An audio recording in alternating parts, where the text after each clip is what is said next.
Hello and welcome to the Giving Voice to Depression podcast, brought to you by Recovery.com, the best place to find mental health and addiction treatment for anyone, anywhere. Each week, we profile a guest who shares openly about their mental health journey. They share because they understand that when people don't talk about their depression or other mental health conditions, those of us who do struggle with them can feel like we're the only ones, that there's something wrong with us and that no one understands. We understand. I'm Terry McGuire, the creator and co-host of this podcast. You have my promise that we'll keep it real here. Depression is real, and we're not going to sugarcoat our discussions about it. Hope is also real, and you'll get a dose of that here too. I'm Carly McCullough, a licensed social worker and educator, and Terry's daughter. We've both experienced depression and also support loved ones struggling with it. We're here to normalize talking about depression and mental health in our communities, as well as our families. And to share real-world tested strategies that have worked for other people who have walked similar paths. Thanks for joining us. Hello, Carly. Hi, Mom. Today we're going to be talking about depression's impact on memory. A recent article from Harvard Medical School says, quote, most people associate depression with its hallmark symptoms, which include not only sadness and apathy, but also loss of enjoyment in things that previously brought pleasure, appetite changes, and trouble sleeping.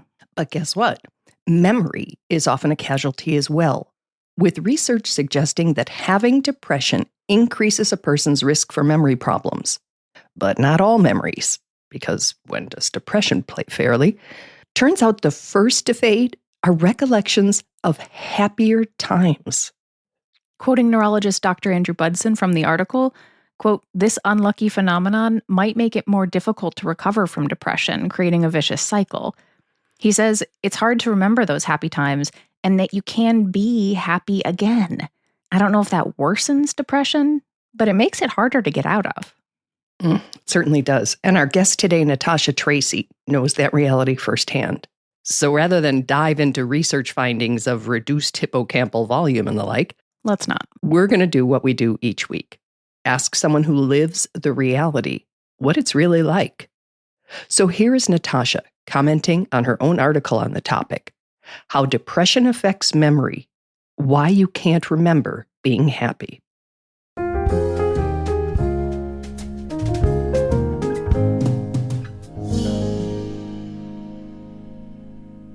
All right, let's start at the beginning and tell me a bit about your personal experience with depression. Okay, so I have experienced depression since I was a child. I wasn't diagnosed at that time with any type of depression. However, my experience would suggest that, yes, I was experiencing depression even as a child. I remember experiencing it as being extremely sad and extremely lonely. And I just remember it as feeling extremely isolating. And even when my friends were happy, I couldn't necessarily be happy with them. This was not a constant state for me as a child. Then when I became a teenager, things became a little rougher. So that was when my bipolar disorder sort of started asserting itself. I would have periods of very intense depression, and they were very intense. They were suicidal depressions. And then I would have periods of more like hypomania. And hypomania is a word that not everyone knows. But what that is basically mania, but a little bit less. So the symptoms are identical, but it's a little bit less severe. And that's what we get in bipolar disorder type 2. Okay. So that's what I experienced as a teenager. Natasha shares that in adulthood, she's experienced a lot of depression because while she says her bipolar meds have successfully treated her hypomania, they have not been very effective against her depression. So what happens to me is I tend to get into very prolonged depressions.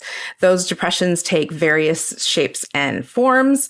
Sometimes they are extremely devastating and suicidal and horrific.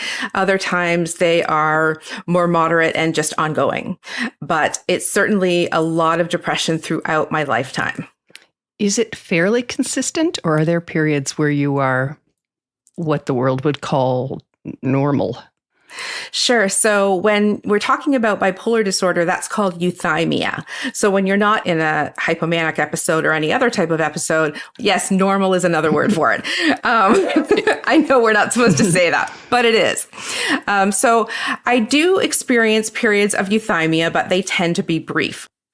Other than hearing your story, the reason I reached out to you was because I just loved the article you wrote about memory and depression, because while I have certainly experienced it and have heard from other people that they too have trouble accessing any recollection of having been happy, I've never really heard it spelled out the way you did. So I'd love to talk about, well, I'll start, pardon the paper noise here, but you wrote, when I'm depressed, I cannot remember what it's like not to be depressed. Although logically you can state that you've had massive chunks of your life out of depression. When you are, you don't think that's true. You literally can't remember what non-depressed feels like. Yes, exactly. In a profound depression, it's almost like someone has erased my memory from all of the good experiences. Or to put it another way, they've taken good experiences and made them feel like they were depressed even when they weren't. So depression not only makes the current moment sometimes unbearable, but erases memories of the good moments that would offer hope. That's exactly right. It's like it takes chunks of your memory and just removes them. I mean, obviously, when you are depressed, you want to hang on to anything you can to say to yourself that this depression will end at some point. I know that I've experienced periods of my life where I wasn't depressed before. This depression will end just like those. And so one of the things you want to hang on to is memories of those times. But unfortunately, severe depression just robs you of that. And that's called state memory. And basically what it says is when you are depressed, you remember the depressed times. And when you're happy, you remember the happy times. So when you're happy, it's great because that cycle, that propensity for our brain to do that is a positive thing. But when we're really profoundly depressed, that particular propensity is very negative. So how do you hang on to or access hope? So hope is a tricky thing for me. I feel like hope is a double-edged sword. Here's why. I think everybody needs some iota of hope in order to get up in the morning, get out of bed, make yourself a cup of coffee, feed the cats, whatever. If you have no hope, you will do absolutely nothing. So you need a kernel. You need something. You need a tiny little flame inside of you that says there is hope. But for me, I have to be really careful because I feel like if I get my hopes up on something like a particular treatment, then I am absolutely destroyed when that treatment does not work. And so for me, then hope becomes a really negative thing because the hope that that treatment was going to work for me lifted me up just a tiny bit, but the crash was devastating. I hear how double-edged it is for you, and I'm sorry. Reading more from your article, you said the thing about depression is that it dampens your emotional memory for everything except depression, that it makes you believe this sad, depressed emotional state is your life, always was your life, and always will be your life. Oh, it's horrible. It's a trick that our brain plays on us. So I talk all the time about depression and bipolar disorder as if it were outside of me, right? I think about it that way. I think about depression and bipolar as living in my brain, which is an organ, which is in my body. And then myself, Natasha, I am beyond that, right? I am not merely my brain. I am not merely my body. I am Natasha. I'm beyond that. And it's extremely consistent. You can ask a depressed person in any country in the world, and they will tell you that is a feeling that they have because it's just the way our brain lies to us. It's almost like depression is a living thing that wants to survive. And so it wants to be there. Yes. That's exactly right. It's almost like it wants to be there and it wants to survive and it wants to keep you in that state. And that's not where we want to be, but it's extremely convincing to us at times. And lots of us have the other side of that equation where when we're out of it, we feel like, oh, we're done with that. And it sounds like you don't have that. Well, it's 100%, right? So state memory, like I said, works for good things and it works for bad things. And so, yeah, when you get out of the depression, it's like you can't remember how devastating the depression was. Your brain has sort of removed that memory for you so that you can move forward from it. So that is the reason why depression is so convincing, because we have to live with it often for weeks, months, or even in some cases, years. And so the lies are told over and over and over again. And then it's very hard to not believe them when they are all you hear. All you hear, and they're in your own voice. It's you saying it to you, seemingly. You know, depression knows the worst way to say something to you. It knows the way to hurt you the most because it lives in your brain. It has access to all the memories about you. So if you are really sensitive about your nose, for example, then depression can focus on that and make it seem like it's the end of the world, because that's what depression does. It works to live. And so, yes, it absolutely does that over a very broad period of time. And it is hard to ignore because it knows the best ways to attack us.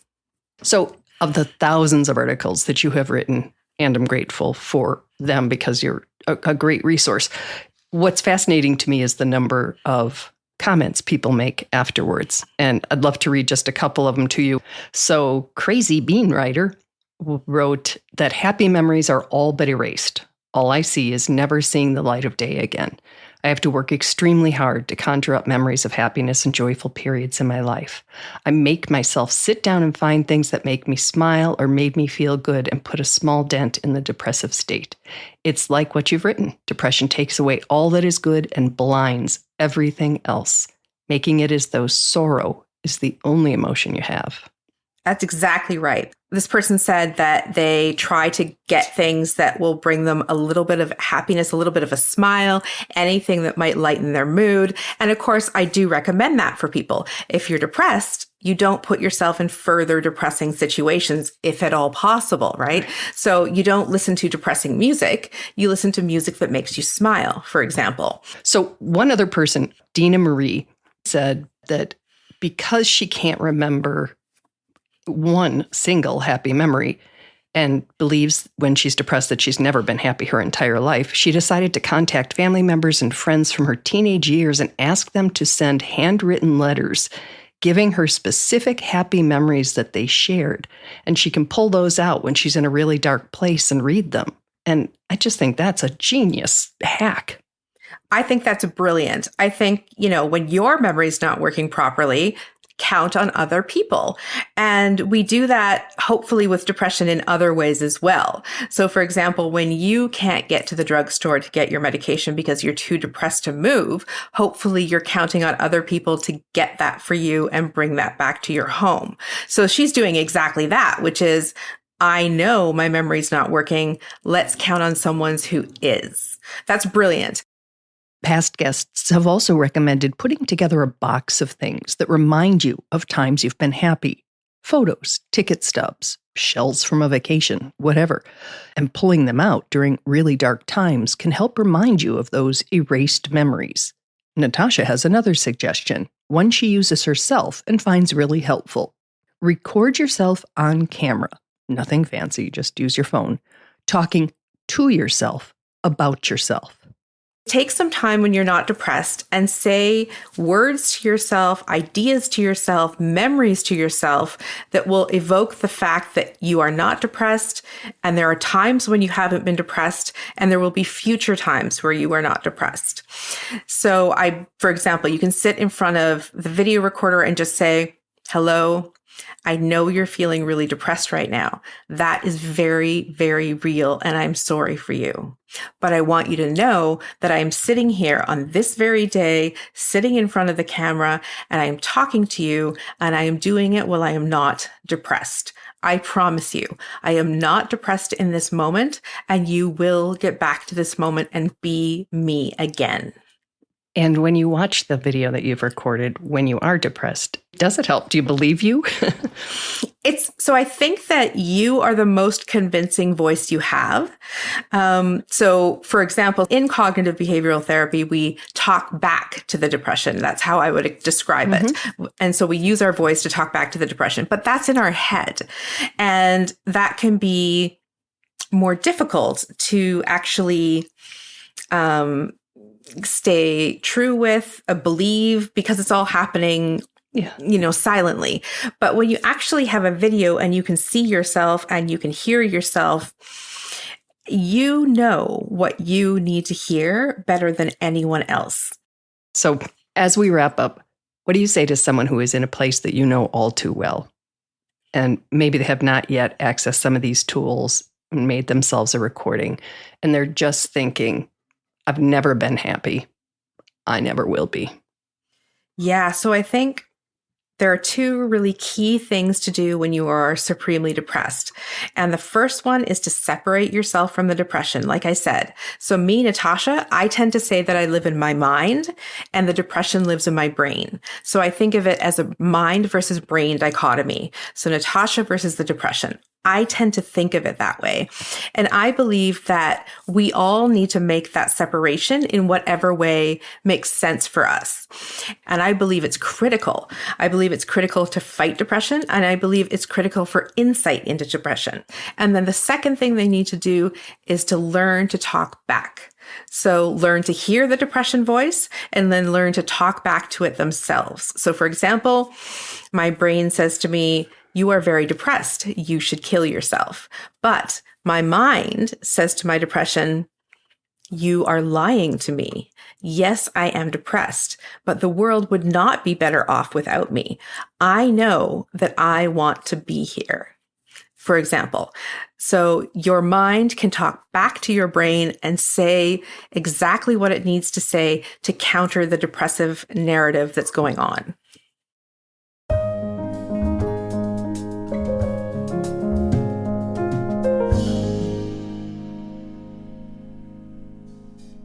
So, Carly, one of the things that both of us took from Natasha's story and suggestions was the idea of recording a video to ourselves.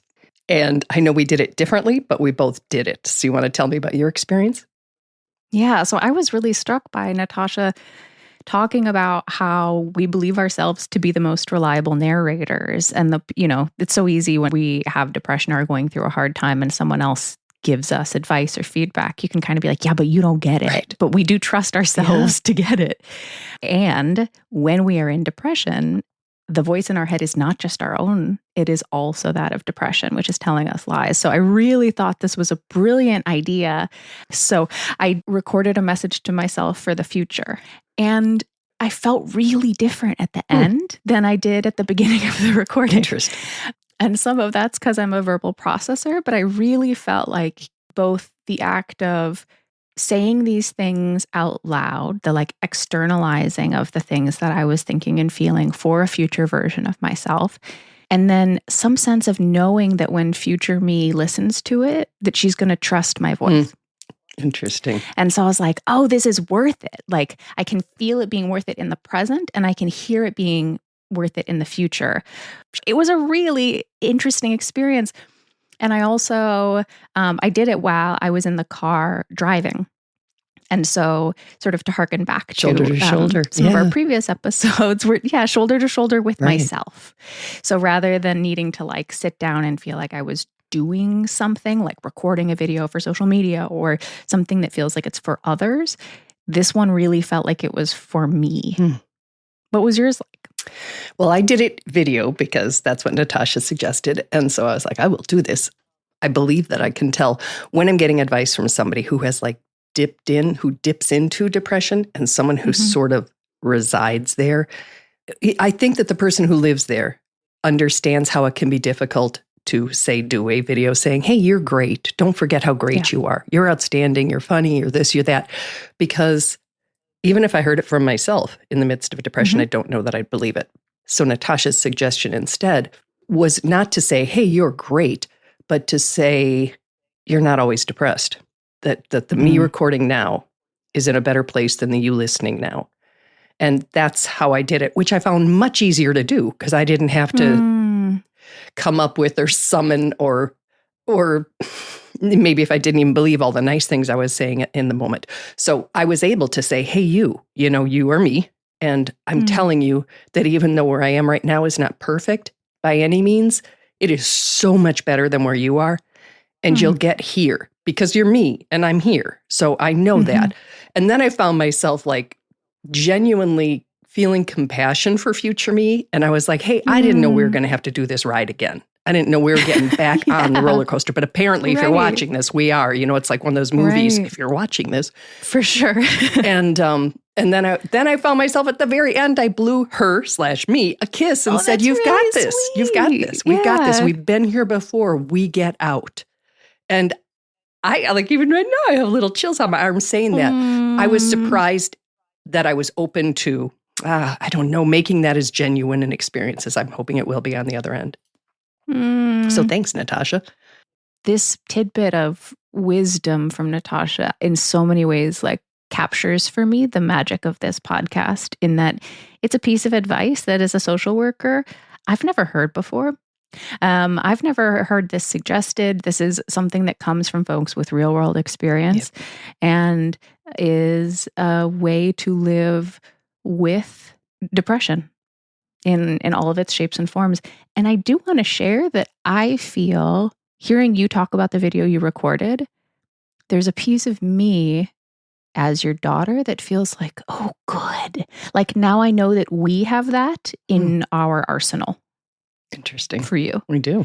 So rather than being like, have you gotten a massage lately? Or like all the things that I might throw out there if I can see that you're struggling, if we can be honest about like, hey, I have this. And it's not part of a safety plan or some of those things, but it's just part of like a preparedness and a depression preparedness plan, which is when it visits again, you have this tool, this remedy, or this potential strategy.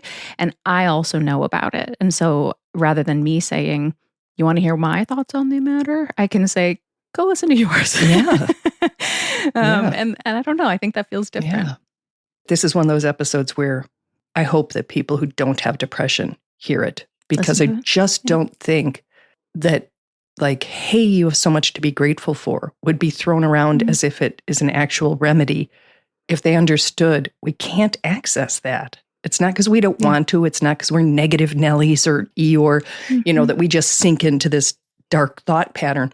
We don't want to be there. I mean, it would be so cool if you felt terrible to be able to say, but I have memories of love. I have memories of kindness. I have memories of joy, and they help me through this time. Who wouldn't want that? It's like saying, no, thank you. I'm drowning, but I'm not the least bit interested in that life preserver. I mean, of course we would want access to it. It's that we don't have it. And I really appreciate how clearly Natasha and her article make that point. So true. Depression is such a widespread thing, and to understand that it's filtering out the good stuff. And not just the good stuff in the present. The like, I can't recognize the beauty of this flower or how cute my dog looks, or this song that I love. It just isn't hitting today. It's not just filtering out those present things. It's filtering out the positive memories. Right. So you're thinking not just this present moment stinks, but everything has stunk. Right.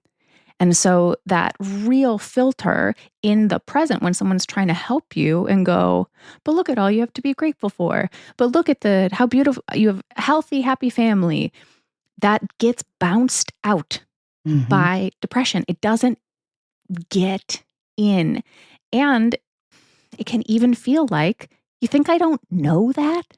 Like, I know that. I can't feel that. And that can almost feel like an added level of despair is like, you're reminding me of something I already know. So first of all, that can feel sort of like, patronizing or, redundant or whatever.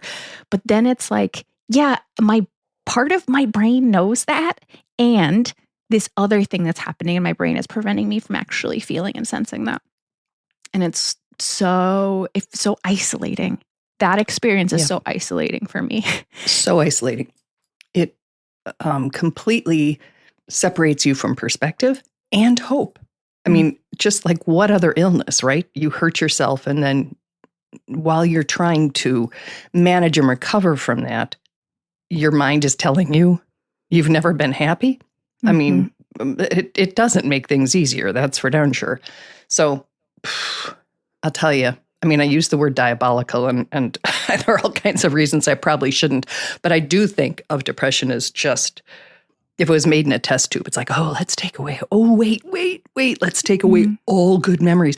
I mean, if we were watching this in some movie and there was some, quote, mad scientist doing this, we'd be like, oh, that's a little far. You took that a little far. I mean, really, they can't have their happy memories?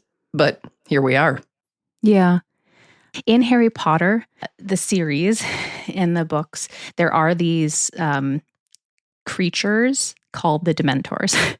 These creepy, swirly, cloudy gray creatures that feed on the positive emotions and memories of folks, only leaving behind the feelings of despair and emptiness.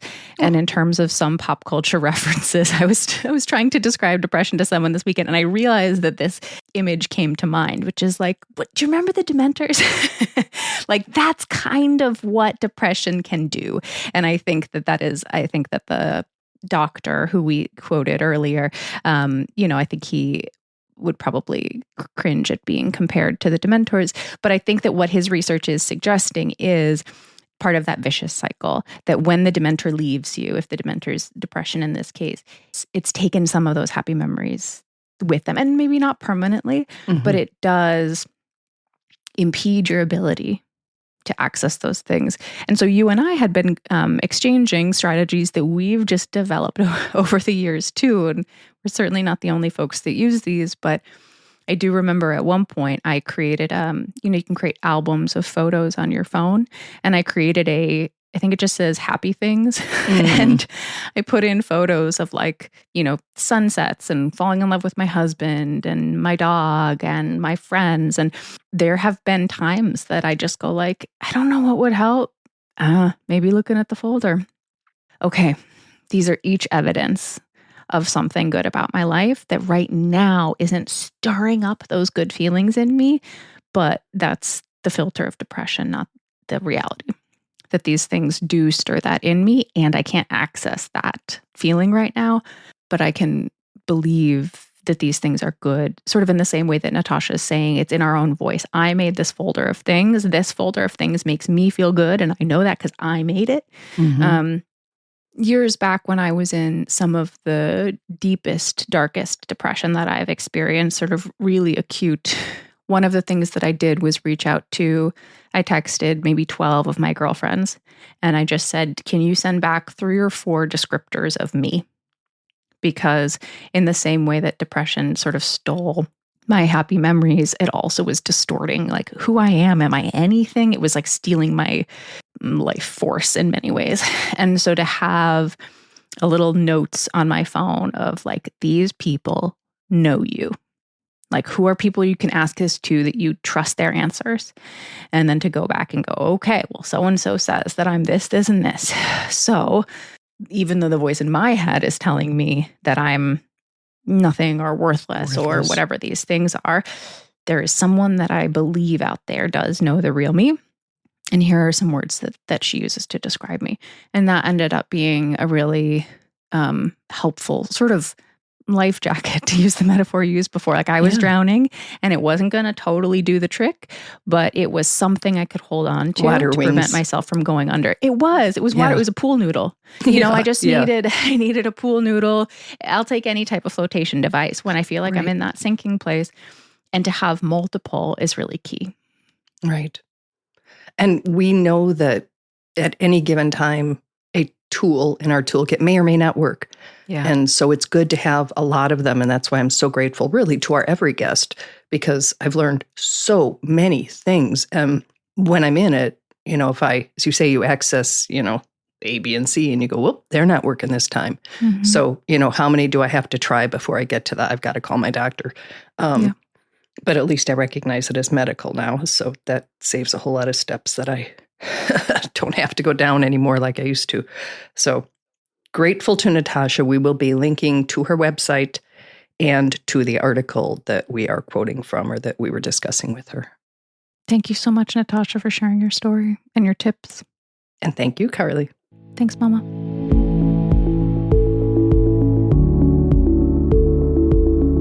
We really hope that this discussion helps give some language or context to your own depression or ideas for how to support someone else in your life living with it. We invite you to check out the hundreds of episodes in our archive and to explore both the Resource Hub and treatment options on recovery.com. Depression is too dark a road to walk alone. We'll be back next week.